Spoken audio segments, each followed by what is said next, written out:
오늘 말씀의 제목은 여호와 앞에 누가 능히 서리요 라는 제목으로 말씀을 나누겠습니다. 우리는 계속해서 사무엘상을 읽어가고 있습니다. 사무엘상 4장, 5장, 6장은 전부 다 언약궤에 대해서 이야기를 하고 있습니다. 하나님의 언약궤가 어떻게 이동하고 있고 이것이 누구 때문인가를 우리에게 분명하게 보여줘요. 언약궤를 처음 이스라엘이 잃어버린 것은 언약궤를 남용했기 때문이에요. 언약궤를 통해서 자기들이 전쟁에서 이길 것이라고 생각을 했습니다. 그런데 그 결과는 어땠습니까? 이스라엘은 전쟁에서 끔찍한 패배를 당합니다. 그리고 이스라엘의 종교 지도자였던 엘리 집안은 하나님의 심판으로 인하여서 모두 다 죽임을 당합니다. 왜 그러냐면 이스라엘이 언약궤를 남용할 수 있도록 그들을 가르치지 않았고 내버려 두었다는 그 결과인 것이죠. 그렇다면 블레셋이 이 전쟁에서 승자인가? 성경은 그렇지 않다라고 이야기를 해요. 블레셋은 자신들이 이겼다고 자부하면서 언약궤를 자신의 신 다곤 앞에 신전에 언약궤를 놔둬요. 이렇게 놔두는 것은 이 언약궤의 주인인 여호와가 이제 신 다곤을 섬길 것이다 라는 생각으로 그곳에 놉니다. 그런데 어떻게 됩니까?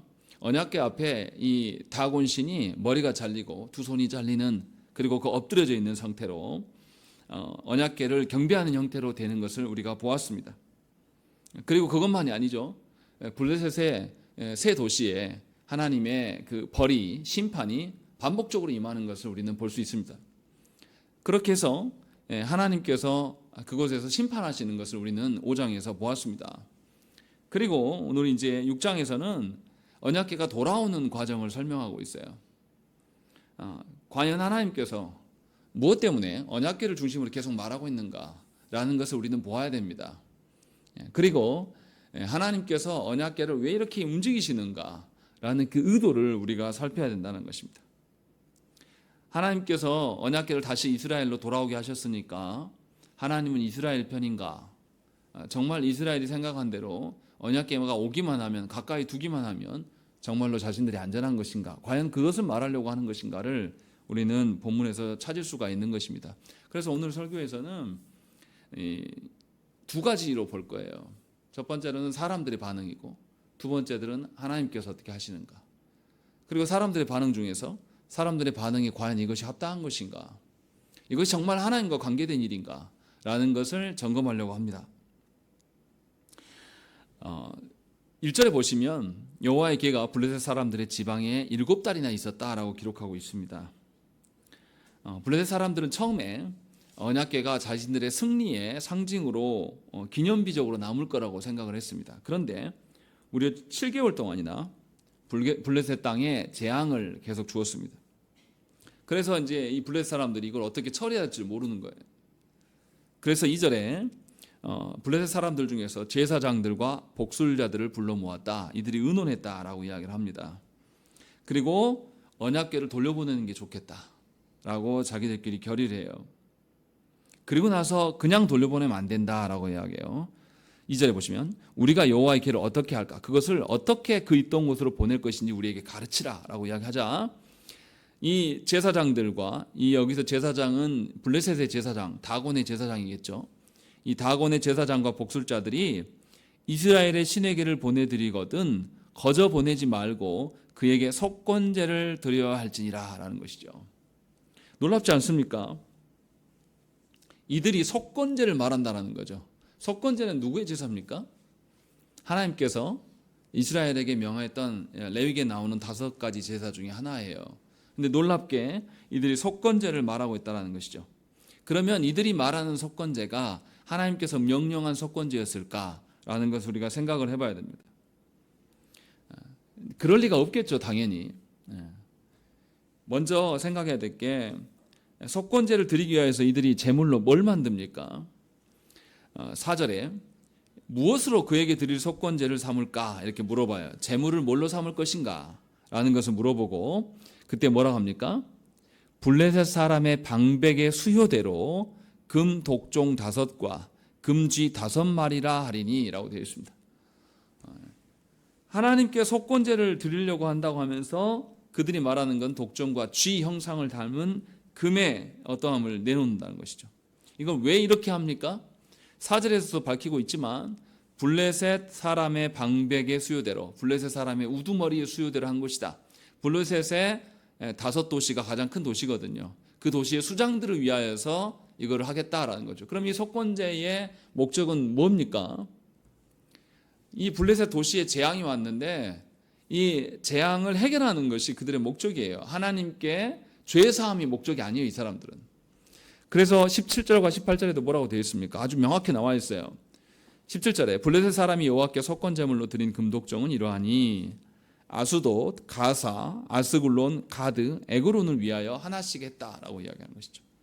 이것은 원래 하나님께서 속건제, 하나님께 뭔가 합당하게 행하지 않은 것에 대해서 하나님께 손해를 끼친 것에 대해서 배상하는 것이 속건제지 않습니까? 그리고 하나님께 죄 용서 받는 것. 그런데 하나님을 위한 속건제가 아니에요. 자기들을 위한 속건제를 하고 있는 겁니다. 자기들이 이 재앙을 피해가려고 하는 것. 세상 사람들이 어떻습니까? 뭔가 불길하거나 재앙이 생겼을 때 무당들이 뭐 하죠? 푸닥거리를 해요. 푸닥거리 왜 합니까? 푸닥거리 하면서 뭔가 재물을 바치면 그 재앙이 어디로 간다고요? 재물에게 쏟아지고 자기들은 면할 수 있다. 그리고 신을 달랜다. 이런 개념이에요. 그런데 이렇게 하고 있는 거예요. 그러니 하나님께서 말씀하시는 속건제가 절대 아니에요. 또 레위기에서 명령하신 하나님의 속건제는 흠 없는 수량으로 하나님께 드리라고 말씀했어요. 그런데 이들은 이 개념도 없습니다. 그냥 자신들의 목적 달성을 위하여서 자신들이 원하는 제물로 자신들의 죄를 면해보기 위하여서 지금 이 일을 하고 있는 것을 우리가 알 수 있어요. 그러니까 이 속건제가 하나님께 경배가 되겠습니까? 아니면 하나님을 모욕하는 것일까요?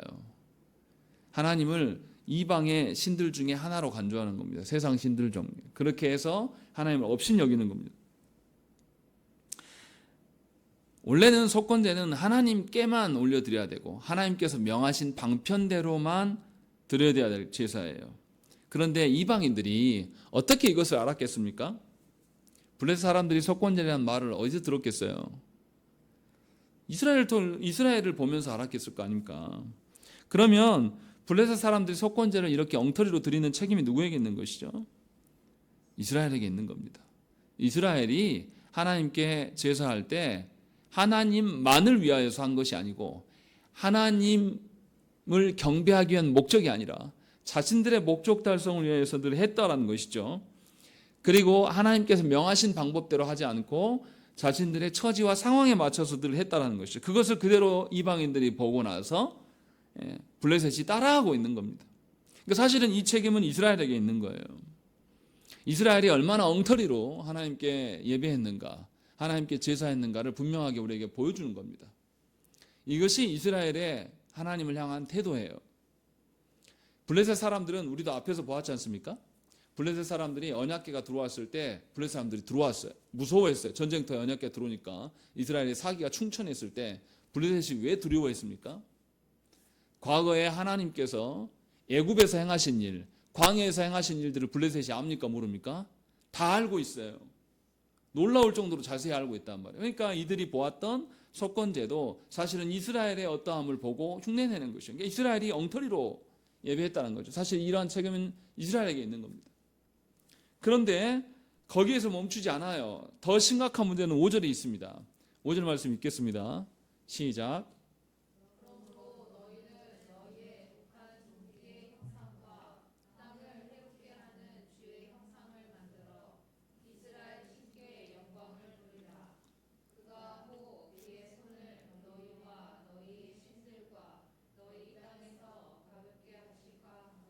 예, 뭐가 이상합니까?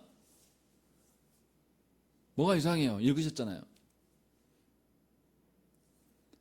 속건제를 드릴 때 하나님은 분명히 숫양으로, 흠 없는 숫양으로 하나님께 드리라고 했어요. 그런데 이들은 그것으로 하지 않으면서도 뭐라고 합니까?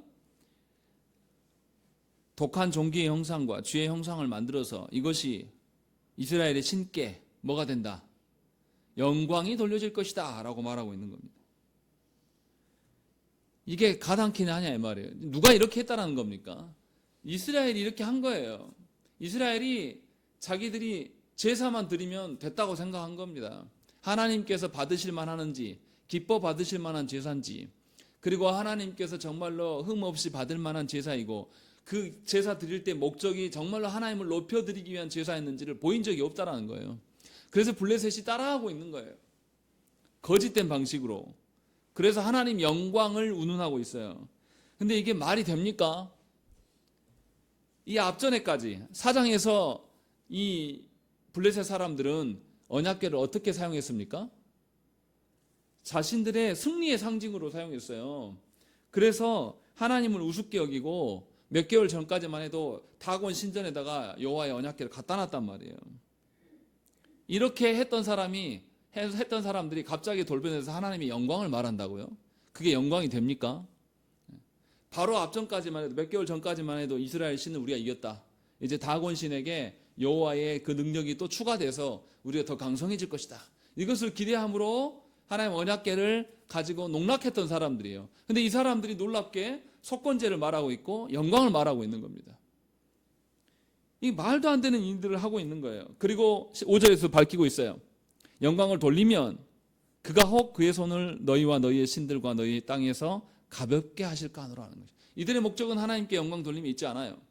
영광을 돌리는 척하면서 자신들에게 어려움을 해결받는 것이 목적이라는 것이죠. 이스라엘이 늘 그렇게 해왔다라는 거예요.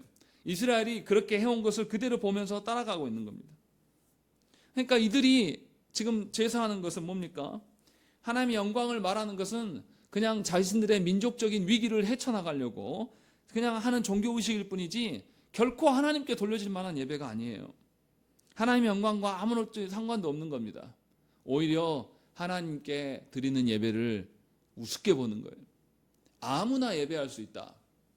아무나 와서 자기 목적 달성을 위하여서 그냥 아무나 와서 다 예배할 수 있는 거야. 이 말을 우리에게 보여주고 있는 겁니다. 그러니까 이런 거예요. 불과 몇 개월 전만 해도 하나님의 언약궤를 자기 신 밑에 두면서 업신여겼어요.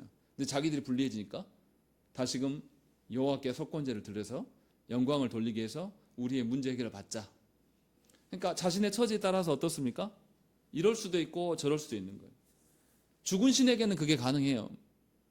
죽어있는 신, 아무런 영향을 못 끼치는 그런 신에게는 내 처지에 따라서 이럴 수도 있고 저럴 수도 있는 거겠죠. 그런데 이 블레셋이 하나님을 향하여서 이렇게 향하고 있는 거예요. 사실은 이렇게 된 이들이 하나님의 영광 말하고 속건제를 운운하게 된 것은 이스라엘이 하나님의 제사를 엉터리같이 드렸다는 것이고 하나님께 영광 운운하면서 자신의 목적을 채우려고 하나님을 기만하는 행위들을 늘 해왔다라는 것이에요. 그것을 블레셋이 잘 알고 있습니다. 그래서 똑같이 하고 있는 거예요. 이스라엘은 언약궤를 어떻게 했습니까? 언약궤를 통해서 하나님이 우리와 함께 하신다는 것을 이들은 믿지 않았어요.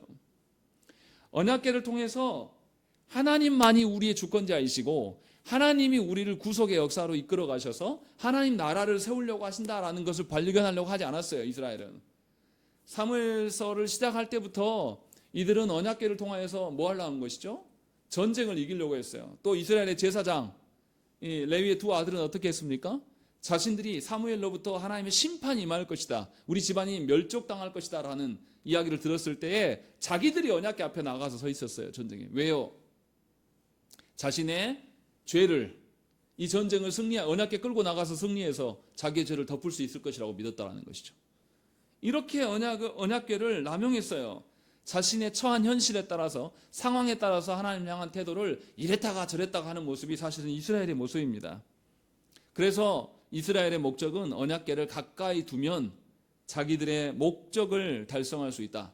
자기들의 위기를 모면할 수 있다라고 믿었던 것이고 그 행한 것을 지금 블레셋이 그대로 거울처럼 보여주고 있는 겁니다. 진짜 언약궤를 보면서 중요하게 알아야 될 것은 하나님이 누구이시며 하나님께서 우리를 향하여서 어떤 일을 행하시고 그 행하시는 하나님 앞에서 우리는 도대체 누구인가? 그리고 하나님께서 우리를 통하여서 이뤄가고자 하는 하나님의 역사는 도대체 무엇인가? 이런 걸 알아야 돼요. 그런데 이스라엘 백성들은 그럴 생각이 없는 거죠. 그래서 언약궤를 남용하면서 자기 목적을 이루려고 살았다라는 것이 이것이 블레셋이 이스라엘을 보고 배운 결과로 지금 이것이 나타나고 있는 겁니다. 사실은 우리가 살고 있는 시대도 이보다 더 악한 배교의 시대입니다. 하나님을 믿는다고 수많은 사람들이 이야기를 합니다. 그런데 성경의 교훈대로 말씀대로 살아가는 사람은 거의 없어요. 그냥 자기의 취향에 따라서 신앙생활을 합니다. 자기의 형편에 따라서 언제든지 이랬다가 저랬다가 할 수 있는 거예요. 왜냐하면 하나님이 살아계시다고 믿지 않아요. 말로만 하나님을 믿는다고 말하지 실제로는 자기들이 만들어 놓은 어떤 종교적인 틀 안에서 그것만 이행하면 하나님이 우리에게 복 주실 것이다. 하나님께서 우리를 돌보셔서 우리에게 평탄대로의 길을, 인생의 길을 줄 것이다. 이런 착각 속에 조국교회 성도들이 살아간답니다. 그래서 어떻습니까? 하나님을 찬양함을 믿는 자들의 특권이라고 우리는 믿지 않아요. 그래서 어떻습니까? 유명 가수가 정말 회심한 사람인지 하나님의 영광을 위해서 사는 사람인지 우리는 확인하지 않아요. 그냥 유명한 가수가 TV에 나와서 그 사람이 예수 믿는다네 하면 우리는 다 좋아해요. 또 그 사람이 찬양을 부르면 감동해요. 하나님을 찬양할 수 있는 것은요, 하나님을 아는 것이고 하나님의 어떠함을 그대로 자기에게 적용되어서 하나님만이 자기의 살 길임을 아는 자만이 찬양할 수 있는, 아무나 찬양을 시키는 게 아니에요. 그래서 다윗도 누구에게 찬양을 시켰습니까? 레위인들에게만 국한되어서 찬양을 시켰어요. 찬양대를 따로 만들어서 그들이 선도하고 회중들이 따라할 수 있게끔. 그 회중은 다 믿는 자들이에요. 이렇게 분리해서 하나님께서 했단 말이에요. 그런데 조국교회 현실은 그렇지 않아요. 유명한 가수가 하면 너나 나나 다 감동하고 난리를 펴니다. 그 사람이 신앙이 어떠한지 확인한 것, 그가 정말로 하나님을 찬양하는지 아닌지를 인기를 영합하기 위해서 하는지 점검하지도 않고 그냥 막 해버려요. 마치 뭐가 똑같냐면 블레셋을 향하여서 네 하나님께 영광을 돌려라 라고 하는 것과 같은 일들을 조국교회에서 하고 있습니다. 그뿐만입니까? 기독교 행사에 세상의 권세 잡은 자들을 불러와서 거기에 축사를 하고 자빠져 있어요. 부활절 연합예배라고 해가지고 가면 정치인들이 와서 거기 와서 축사를 해요. 아니, 불신자인 그가 와서 어떻게 축사를 할 수 있습니까? 예수 그리스도의 부활하심을 그가 어떻게 알아요? 하나님에 대해서 그가 어떻게 합니까? 어떻게 그런 자들에게 예배의 일부분을 맡기면서 그것을 위임해 줄 수 있냐 이 말이에요. 이것은 거짓된 기독교인들이 하나님을 우롱하고 조롱해라, 하나님께 예배함이 허망한 것이니까 불신자 너희들이 와서 한 자리를 차지해서 해라, 기독교인들이 이렇게 하고 있는 거예요. 그리고 우리는 그것을 보면서도 우리는 흥분하지 않아요.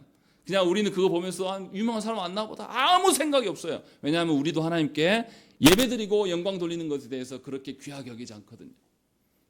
그냥 아무나 와서 할 수 있다고 믿는 거예요. 또 어떻습니까? 교회가 하나님께 예배하는 데 있어서 악기 연주자들을 돈 주고 불러옵니다. 불신자들에게 지휘를 맡기고 불신자들에게 연주자로 맡겨놔요. 그게 찬양입니까? 불신자 지휘자가 찬양하고 나가서 담배 피고 설교 끝날 때까지 기다렸다가 들어온다니까요. 저는 그런 교회도 있어 봤어요. 이게 하나님이 받으시겠습니까? 그런데 우리는 이것을 아무렇지도 않게 여겨요. 교회 안에서 돈 주고 반주시키고 돈 주고 찬양대 쓰는 거에 대해서 이게 얼마나 악한지는 우리는 아예 구별함이 없습니다. 왜냐하면 하나님께 예배함을 특권이라고 우리는 여기지 않습니다. 하나님께 영광을 돌리는 것이 하나님의 주권을 인정해드리면서 정말로 나의 생명의 존재가 하나님의 손에 달려 있습니다라고 믿고 내 자신을 하나님께 맡김으로 예배할 줄 모르거든요, 우리가. 사실은 오늘 본문의 이야기는 사실 우리 이야기입니다. 그래서 조국교회는 예배를 완전히 변질시켰어요. 그래서 무슨 일이 벌어집니까? 저는 참담해요. 연예인들 보고 유누님이라고 부르고 치킨을 보고 치느님이라고 불러요. 이렇게 하나님의 이름을 비춰가지고 우습게 여기는 꼴까지 왔어요. 먹는 거나 웃기는 것에 있어서 하나님 이름을 막 갖다 붙입니다. 우리는 놀라지 않고 거기에 대해서 분노하지도 않아요. 하나님이 그 정도 수준으로 전락해 있는데 아무도 울지 않습니다. 이것이 사실 우리 시대의 모습이에요. 처참해요. 분별이 없습니다. 그래서 하나님께 경배하고 하나님께 찬양하는 것에 대해서 우리의 태도가 엉망입니다. 내가 정말로 하나님 받으실 만한 흠 없는, 그렇게 내가 하나님께 흠 없이 드려질 만한 것인가, 나를 돌아보면서 정결한 상태로 예배의 순서를 맡고 그런 방식으로 하나님을 찬양하는 게 아니에요. 아무나 그냥 하나님을 찬양하는 것은 아무나 할 수 있고, 그냥 노래 잘하면 되고 악기 잘 연주하면 되는 식으로. 그래서 세상 사람들이 하나님을 우습게 한 지가 오래돼 버렸습니다. 정말로 참담한 지경이에요. 목회자로서 너무 마음이 아파요. 목회자들도 하나님께서 주신 이 설교의 특권에 대해서 깊이 존중하면서 그것이 최고의 것이다라고 여기지 않아요. 성도들도 예배하는 것을 아주 우습게 알아요. 아무런 준비도 없이 그냥 쓰레빠 찍찍 걷고 와서 예배 드려도 그냥 오기만 해도 감사한 거예요. 우리의 믿음의 선배들은 그렇게 하지 않았습니다. 예배하러 나올 때에 믿는 회심한 자들의 좌석과 회심하지 못한 자들의 좌석을 분리시켰어요. 저들은 그냥 구경하는 거지 절대 예배일 수 없다. 우리의 장로교 선배들은 그렇게 교회를 이루고 왔어요. 그런데 우리 시대는 이게 없습니다. 그냥 우리에게 복 주는 대상이면 누구든 상관없는 거예요. 바울이 아테네에 갔을 때 뭘 봤습니까? 아테네 사람들이 알지 못하는 신에게라고 하면서 우상을 세워놓고 거기에다도 제사를 드렸어요. 그래서 아테네 사람들에게 바울이 꾸중하면서 어떻게 알지 못하는 신에게 할 수 있냐. 너희들의 종교성은 알겠지만 이게 다 허망한 것이다. 라고 하면서 바울이 그들에게 바른 길을 제시했어요. 아마 바울이 우리 조국교회를 보면은 그렇게 말할 것입니다. 하나님에 대해서 아는 바가 전혀 없어요. 하나님이 뭔가 아쉬워서 우리 예배를 받은 것처럼, 하나님을 우리가 달래가지고 뭔가를 하면 하나님 우리에게 복 주실 것처럼 생각하는 인간들이 교회 안에 너무나 많아요. 구약시대의 관념으로 보면 그런 식으로 하나님 예배하면 하나님께서 그 자리에서 죽이셨단 말이죠. 그런데 우리는 그렇게 하고 있는 거예요. 유일하시고 살아계시고 실존하신 하나님이라면 그것을 용납할 수 있겠냐 이 말이에요. 저도 자녀를 키우는데 얘네들이 정말 아빠를 좋아해서가 아니라 아빠한테 무엇인가를 얻어내기 위하여서 나를 속이려고 다가오면 기분이 별로 안 좋더라고요. 근데 우리는 하나님께 그렇게 서는 것이 아닙니까? 우리의 형편과 상황에 따라서 하나님을 향한 태도가 달라지는 것을 보면서 우리가 놀라야 돼요. 본문은 그 이야기를 지금 우리한테 던지고 있는 겁니다. 블레셋이 보이는 태도가 사실은 이스라엘의 태도가 아니냐, 그 이야기를 지금 우리에게 하고 있는 거예요. 그런데 오늘 본문에는 놀랍게도 블레셋 이야기만 나오지 않아요. 이스라엘 사람들의 이야기가 나와요. 13절부터 나옵니다. 베세메스 사람들에 대한 이야기가 나와요. 여기서도 두 가지를 보려고 합니다. 13절의 말씀을 한번 읽겠습니다. 시작.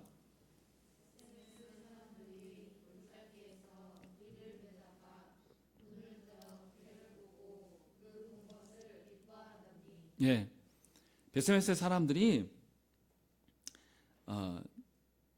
언약궤가 돌아오는 것을 보고 기뻐했다라고 되어 있습니다. 좀 이상하지 않습니까?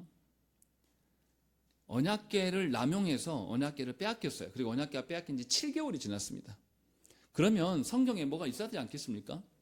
이스라엘이 언약궤를 수소문해서 찾았다든지, 아니면 이스라엘이 언약궤를 남용해서 자기들 마음대로 써가지고 빼앗긴 것에 대해서 회개했다라든지 어떤 기록이 있어야 돼요.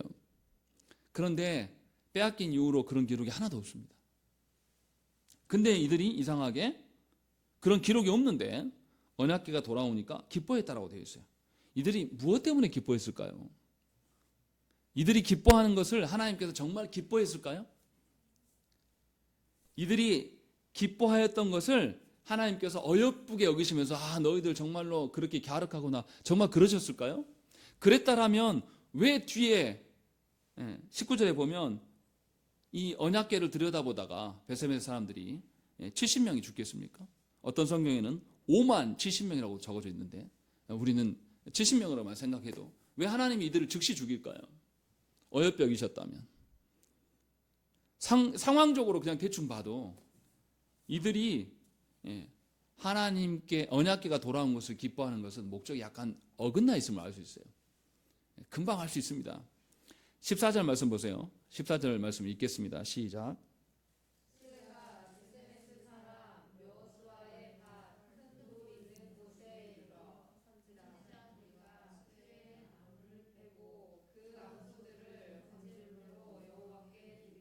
예, 이들이 언약궤가 돌아오자 번제의 제사를 드립니다. 이거 잘한 겁니까? 못한 겁니까? 형태적으로 보면, 외형적으로 보면 뭔가 한 것 같아요. 그런데 잘 보세요. 뭐로 합니까? 거기에 끌고 왔던 암소와 수레를 이루고 있던 나무, 그거 쪼개서 하나님께 번제를 드렸다라고 기록되어 있어요. 레위기 1장 3절 말씀 보면요, 그 예물이 소의 번제이면 흠없는 수컷으로 회막문에서 여호와 앞에 기쁘게 받으시도록 드릴지니라 라고 되어 있습니다.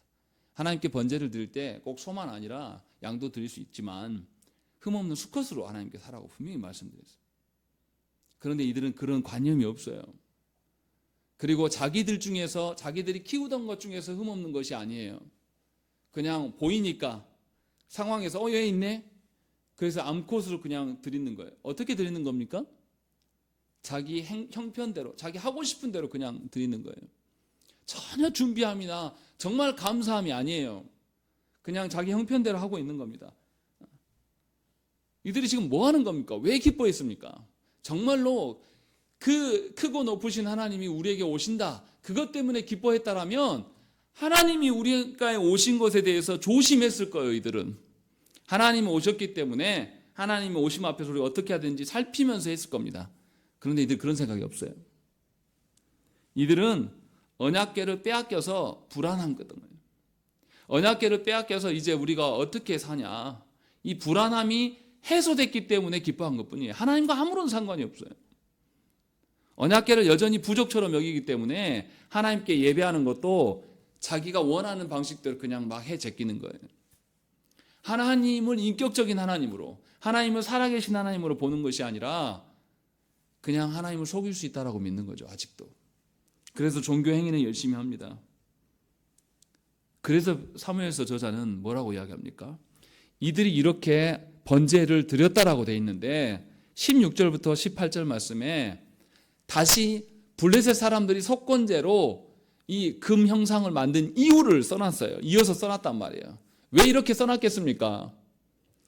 블레셋 사람들이 속건제를 드린 것과 베세메스 사람들이 이 번제를 드린 것이 차이가 있다 없다? 똑같다라는 거예요. 그래서 사무엘서 저자는 일부러 같은 부위에다 써놨어요. 사실은 이야기 스토리상은 말이 맞지 않아요. 17절과 18절에 어디로 와야 됩니까? 4절 뒤에 오는 게 더 명확해요. 4절 뒤에 와서 이들이 이 독종의 모습과 금쥐의 형상을 만든 이유가 무엇인가, 이 가드의 5개 도시를 지켜내기 위하여서 그렇게 한 것이다 라는 요 말을 하는 게 맞아요, 문맥상으로는. 그런데 사무엘서 저자는 일부러 이것을 베세메스 사람들이 번제한 것과 맞물려서 해놨단 말이에요. 무슨 말입니까? 베세메스 사람들은 하나님께 정말로 경배하고 하나님의 오심을 맞아들이는 자들이 아니에요. 그냥 자신들의 부족이 잃어버렸다가 돌아오게 되니까 그것에 대해서 위로받은 것뿐이지 진실로 하나님 앞에 섰다라고, 하나님께 경배했다라고 보기는 사실 어렵습니다. 그래서 그들이 어떻게 합니까? 19절 이야기가 나오는 거예요. 베세메스 사람들이 여호와의 궤를 들여다본 까닭에 하나님께서 그들을 70명을 쳐 죽이셨다라고 되어 있습니다. 얼마나 이게 가증한 일입니까? 하나님께 번제하는 것도 엉터리로 했어요. 그리고 나서 베세메스 사람들이 여호와의 언약궤를 들여다봤다라는 거예요. 이 베세메스 사람들이요, 누구냐면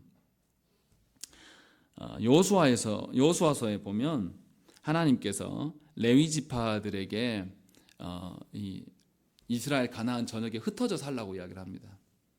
그리고 레위인들의 성을 지목해 줘야 하나님께서. 그 중에 하나입니다. 그러면 이 베세메스 사람들은 누구 지파라는 거예요? 레위인들이라는 거예요. 그래서 15절에 뭐라고 되어 있습니까? 레위인은 이렇게 되어 있는 겁니다. 레위인이었으면 하나님께 번제하는 것을 알았을까요? 몰랐을까요? 알았을 거라는 거예요. 그런데 알고도 하나님께 온전한 예배를 드리지 않습니다. 또 레위인이면 하나님의 언약궤 안에 뭐가 들어있는지 알까요? 모를까요? 알아요. 알 수밖에 없어요. 언약궤 안에 뭐가 들어있습니까? 하나님이 주신 율법의 두 돌판이 들어있을 것이고, 또 아론의 쌍난 지팡이가 들어있고, 또 만나가 든 항아리가 들어있단 말이에요. 이거 다 뭘 말하는 것입니까? 하나님께서 이스라엘을 애굽에서 건지시고 이들을 광야에서 지키셔서 시내산에서 말씀을 주셨어요. 왜요? 가나안 땅에 들어가서 어떤 나라를 세우라고, 하나님 나라가 임할 수 있도록 하나님 나라를 세우라고 그들에게 주신 그런 상징적인 것들을 그 안에 들어있다는 걸 이들이 안 봐도 알아요. 그런데 이들이 지금 뭐하고 있는 겁니까? 그 의미를 부여잡고 하나님 앞에 서 있는 것이 아니라 그냥 호기심에 의해서 하나님 앞에 이 언약궤를 내다보고 있는 겁니다. 그런데 생각을 해보시죠. 하나님께서 율법을 주실 때에, 하나님께서 모세에게 두 돌판을 주실 때 어떤 일이 벌어졌습니까? 하나님께서 이스라엘 백성에게 율법을 주실 때에 출애굽기에 나오는데요. 출애굽기 19장에 나오는데 하나님께서 이스라엘로 인하여서 산에 올라오지 못하도록 해요. 왜냐하면 하나님이 임재하신 그곳에 들어오면 죽을 수 있다. 왜냐하면 하나님 산에가 막 번개가 일고 흑암이 있고 구름이 막 돼 있고 이상한 기 현상이 일어나니까 이스라엘 백성들 거기서 벌벌 떨었어요. 그래서 하나님께서 몇 차례 경고합니다. 출애굽기 19장 12절에 너는 백성을 위하여 주위에 경계를 정하고 이르기를 너희는 삼가 산에 오르거나 그 경계를 침범하지 말지니 산을 침범한 자는 반드시 죽임을 당할 것이라. 또 20절에도 여호와께서 모세에게 이르시되 내려가서 백성을 경고하라. 백성이 밀고 들어와 나 여호와께로 와서 보려고 하다가 많이 죽을까 하노라 라고 하면서 언약궤를 줄 때에 하나님 앞에서 궁금증에 유발돼서 호기심에 유발돼서 그렇게 나온 자들은 반드시 죽이겠다고 하나님 말씀하셨어요. 레위인들이면 이걸 모를 리가 없어요. 그런데도 불구하고 이들이 어떻게 합니까? 하나님의 말씀대로가 아니라 자기의 호기심대로 반응하는 것입니다. 그래서 하나님께서 이들을 죽이셔요. 그런데 죽이시고 난 이후가 더 가관이에요. 뭐라고 합니까? 하나님이 죽이시니까 백성이 슬피 울었더라. 20절에 읽겠습니다. 시작.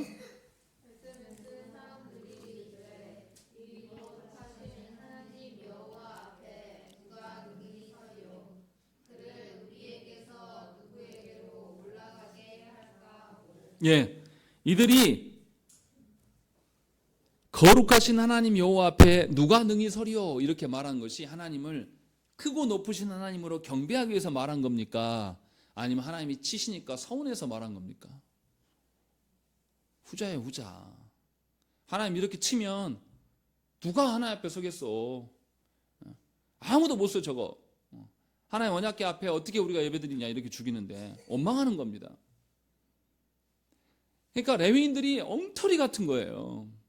레위인들이 하나님 앞에서 하나님의 말씀을 가르치고 이스라엘 백성들을 견책하고 하나님의 말씀으로 교훈할 만한 자들이 아닌 것을 지금 계속 설명하고 있는 거예요. 반대로 이야기하는 거예요. 사실은 하나님을 바르게 아는 레위인이었다면 똑같은 말을 할 수 있겠죠. 거룩하신 하나님 여호와 앞에 누가 능히 서리요? 우리가 무엇이간데 하나님 앞에 설 수 있겠습니까? 겸손의 마음으로 하나님의 크고 높으심을 말하면서 사실 이렇게 말했어야 될 자들인데 뒤집어서 누가 하나님 앞에 서겠습니까? 이렇게 죽이는데 그러면서 뭐라고 합니까? 전령들을 기럇 여아림 주민에게 보내어 이르되 블레셋 사람들이 여호와의 궤를 도로 가져왔으니 너희는 내려와서 그것을 너희에게로 옮겨가라 라고 이야기하는 것입니다. 뭐 하는 겁니까? 원래 언약궤는 어디 있어야 돼요? 성소가 있는 실로에 가야 돼요. 그런데 그쪽으로 옮길 생각이 이 레위인들에게 있습니까? 없습니까? 없는 거예요. 자기들에게 재앙이 왔어요. 재앙이 오니까 자기 동네에서 딴 동네로 옮기고 싶은 거예요. 이거 누가 그렇게 했습니까? 블레셋이 그렇게 했어요. 근데 이스라엘의 종교적인 지도자라고 할 수 있는 레이지파가 하나님 분명히 레이지파를 누구에게 속한 거라고 했습니까? 레이지파는 내 거다. 나에게 속한 자들이다라고 하나님 분명히 선언해 주셨어요. 그런데 그 사람들이 이렇게 하고 있는 겁니다. 기가 막힐 노릇인 거죠. 하나님 앞에서 정말로 이들이 말하는 것처럼 거룩하신 하나님 여호와 앞에 누가 능히 서리요? 설 인간이 이스라엘 백성 중에 아무도 없는 거예요. 그냥 자기의 형편과 상황과 호기심에 의해서 주 앞에 서는 겁니다. 이들이 하나님을 향한 태도가 바로 이러다는 것이죠. 레위인들이 이 정도면 이스라엘 백성들의 영적인 상태가 어떻겠습니까? 이스라엘의 백성들의 영적인 상태는 처참했을 거예요. 조국 교회가 이와 같아요. 먼저 믿은 자들이, 교회의 직분자들이 분별력이 없습니다. 그래서 예배 가운데 불신자에게도 예배의 어떠한 부분을 맡겨버려요. 돈 주고서라도 지휘자를 들어서 쓰고요. 권세 있는 자가 교회에 오면은 안수기대 막 팍팍 해주고요. 그가 신자인지 아닌지 전혀 따지지 않아요. 그것이 교회 직분자들의 행태입니다. 성도들은 어떨까요? 우리는 그런 분별함이 있고 하나님께서 베푸신 예배함과 하나님께서 우리를 교회에 불러주심을 우리가 정말로 존중히 여기는 자들입니까? 저는 그렇다고 보지 않아요. 그래서 마음이 괴로워요. 하나님 왜 이때 부르셨습니까? 하나님을 찾는 자가 이렇게도 없는데 하나님 왜 이때 목회자로 부르셨어요? 너무 괴로워요. 그런데요, 오늘 본문은 소망을 말하고 있습니다. 놀라운 것은 뭐냐면 오늘 본문이 결코 절망을 말하고 있지 않다라는 거예요. 어디에서 우리는 소망을 말할 수 있습니까? 이것을 보셔야 돼요. 그래야지 여러분들이 삽니다. 어디에서 소망이 있습니까? 이스라엘 백성들이 하나님 언약궤를 어떻게 여겼습니까? 하나님이 전쟁 중에 나아가서 블레셋과의 전쟁을 일으켰을 때, 이 전쟁도 이스라엘이 먼저 일으켰죠. 전쟁을 일으켰을 때 하나님이 능력을 발휘해서 그 전쟁을 이기게 하실 것이다 라는 마음으로 했어요. 하나님이 역사하십니까? 안 합니까? 안 하세요. 그리고 언약궤는 블레셋으로 갑니다. 블레셋에 가서 하나님 어떻게 하십니까? 역사하십니까? 안 하십니까? 역사하셔요. 그래서 블레셋을 다 심판하세요. 세 군데나. 그래서 블레셋이 스스로 우리 감당 못해. 다시 이스라엘로 돌아왔어요. 누가 하신 겁니까? 하나님이 언약궤를 통하여서 확실하게 보여주는 거예요. 언약궤는 너희들이 부적이 용도가 아니다. 언약궤를 통하여서 하나님은 언약을 보라는 거예요. 하나님은 살아계시고 하나님의 주권대로 너희를 다스리시는 분이시지 너희가 하나님을 부리는 것이 아니다라는 것을 확실하게 우리에게 증명해서 보여주고 있는 거예요. 그래서 언약궤가 우리의 상상을 뛰어넘어요. 블레셋과의 전쟁에서 이기는 것이 우리는 언약궤가 할 수 있을 것이라고 우리는 믿었어요. 하나님께서 우리가 세상 사람들로부터 핍박을 받고 멸시를 당하고 조롱당할 때 하나님이 역사하셔서 이겨내시면서 그 속에서 하나님의 힘셈을 보여주기를 우리는 항상 기대한단 말이에요. 그래서 안 믿는 어떤 사람들에게 의해서 내가 예수 믿는 것 때문에 나를 핍박하는 자들이 있으면 하나님이 그를 물리쳐가지고 콧대를 납작해 해주면 좋겠단 말이에요. 하나님 그렇게 하십니까?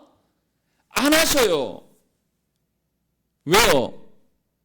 하나님 그렇게 하시면 우리가 하나님 어떻게 믿겠습니까? 그 다음에 하나님 부리려고 해요. 이제 그 다음부터 하나님 저기서 했으니까 이번에 여기, 다음엔 여기. 누가 주인이 돼요? 크고 높으신 하나님 앞에 경배하면서 나아가는 것이 아니라 자기가 기대하는 방식으로 서게 된다니까요. 그래서 하나님은 그것이 아님을 실제로 보여주시는 거예요. 누구한테 보여주신 겁니까? 4장, 5장, 6장에서 행하신 것을 누구 보라고 하는 거예요 지금? 타락한 이스라엘에게 지금 알려주고 있는 거예요. 타락한 이스라엘에게 너희의 기대와 전혀 다른 방식으로 하나님은 블레셋에서 돌아오셨다. 그리고 언약궤를 지금 누구에게 주신 거예요? 이스라엘에게 지금 다시금 돌려오게 하셨단 말이에요. 그러면 이스라엘이 그때 깨달았다면 바로 이 언약궤를 어떻게 해야 됩니까? 원래 있었어야 될 그 자리, 하나님께서 명하신 성소의 자리로 언약궤를 운반해 갔을 거예요. 그런데 7장에 보면 뭐라고 되어 있습니까? 7장 2절 말씀 읽겠습니다. 시작.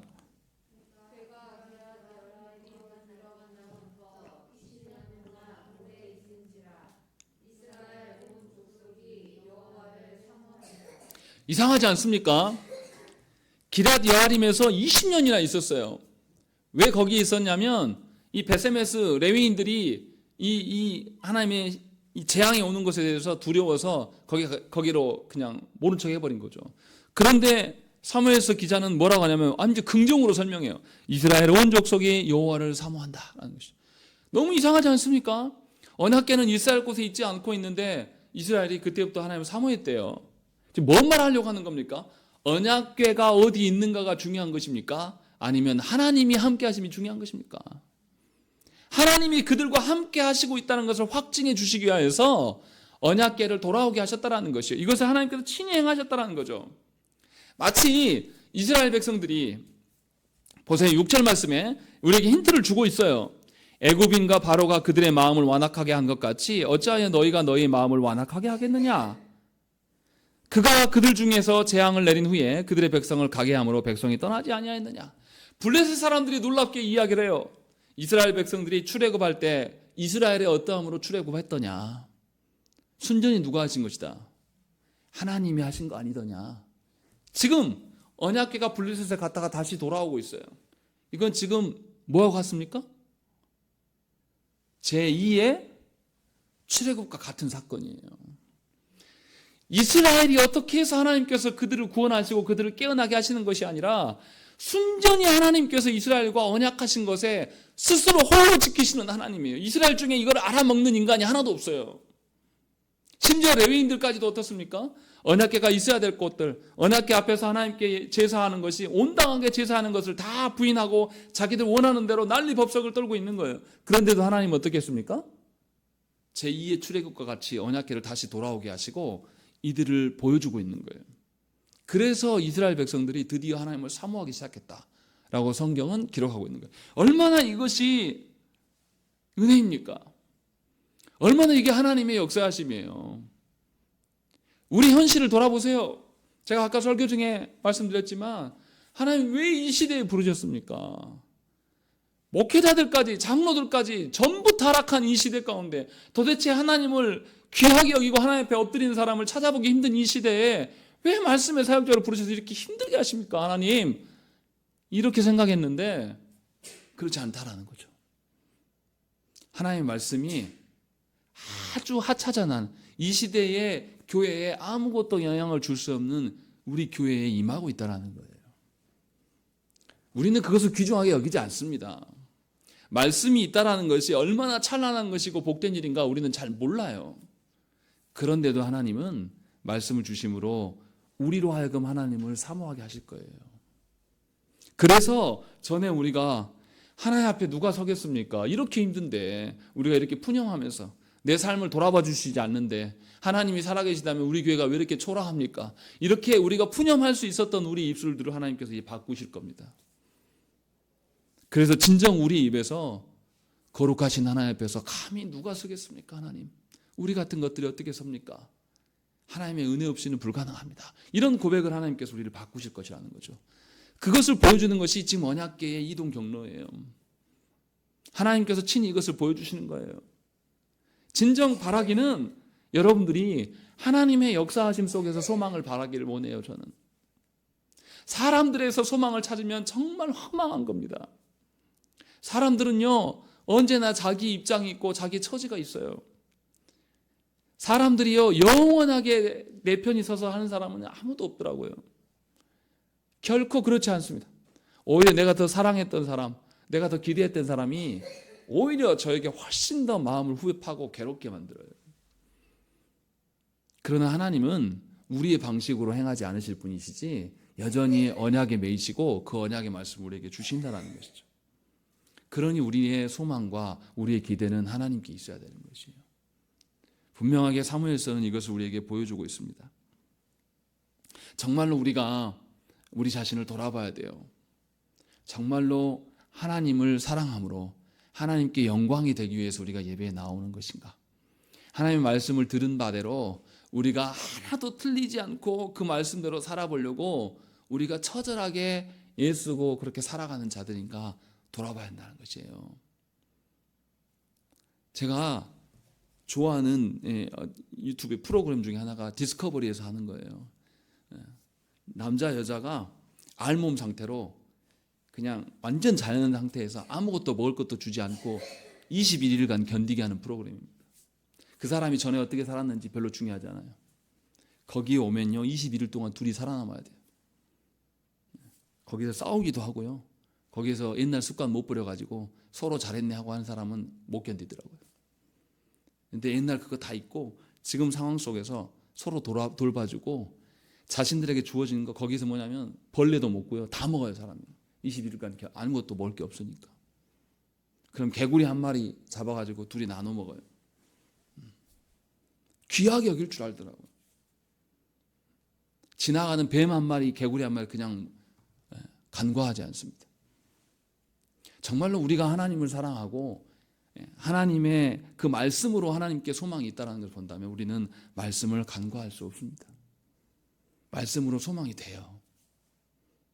말씀으로 인하여서 크게 기뻐할 수 있는 것이죠. 그래서 바라기는 여러분들의 입술에서 거룩하신 하나님 앞에 누가 능히 서겠습니까? 라는 고백이 있기를 저는 바랍니다. 그것을 위하여서 여러분들이 이 시간에 하나님께 여러분 자신을 점검하셔야 돼요. 진실로 하나님께서 주신 말씀을 하나도 우리가 놓치지 않고 그 말씀을 존중하는 자들인가? 과연 우리는 진실로 하나님께서 교회 삼아 주신 것, 그것을 귀하게 여기는 자인가? 하나님께 물으십시오. 그리고 하나님께 확인받으세요. 그것이 우리가 살 길이고 우리가 나아가야 될 길입니다. 함께 기도하겠습니다.